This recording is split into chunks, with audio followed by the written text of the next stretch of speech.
Another chapter today in the case against Alex Murdaugh. He appeared in a federal courtroom to plead guilty to numerous charges. Our Andrew Mock joins us in studio now with those details. Andrew? Yeah, JR, a lot happened today, so we want to break it all down for you. Yes, convicted double murderer Alex Murdaugh back in a federal courtroom today, but this time we heard him say something we haven't heard him say yet. He said he's guilty. Murdaugh pleaded guilty to 22 federal crimes related to his schemes to steal millions of dollars from his clients, money laundering, and bank fraud. Now, this is video that you're looking at right now of him walking into the courthouse in Charleston this morning in his orange jumpsuit. But of course, cameras are not allowed inside a federal courtroom. So now we're going to transition over to video from his appearance in a Beaufort court in a state court last week. Now, today, in his jumpsuit, Murdaugh stood up before a federal judge and said, "I want to take responsibility. I want my son to see me take responsibility, and that it is my hope by taking responsibility that I can start to heal the people I have hurt." Now, prosecutors are going to ask that any federal sentence that Murdaugh gets runs at the same time as any prison term he is serving in state court. After the hearing, the prosecution and the defense spoke on the guilty plea.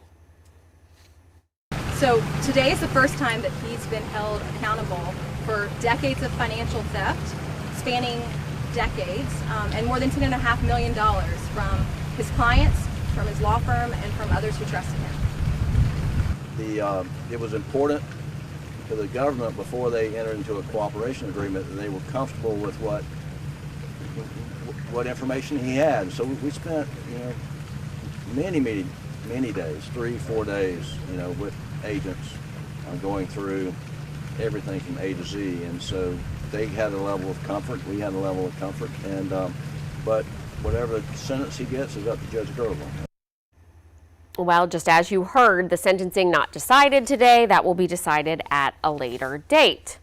But also today, there were some new developments in Murdaugh's request for a new trial. Now, Murdaugh's attorneys have asked for a new trial in his murder trial, accusing the Colleton County Clerk of Court, Becky Hill, of jury tampering. Now, you'll remember last Friday, our State Attorney General Alan Wilson responded, saying that Murdaugh's request was procedurally defective because his attorneys didn't clearly state when he learned of any jury tampering, and they did not provide a required affidavit.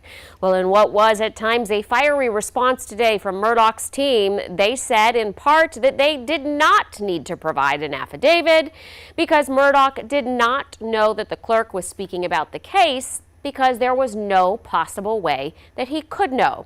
They also called these steps preposterous and procedural hoops that are meant only to delay a new trial.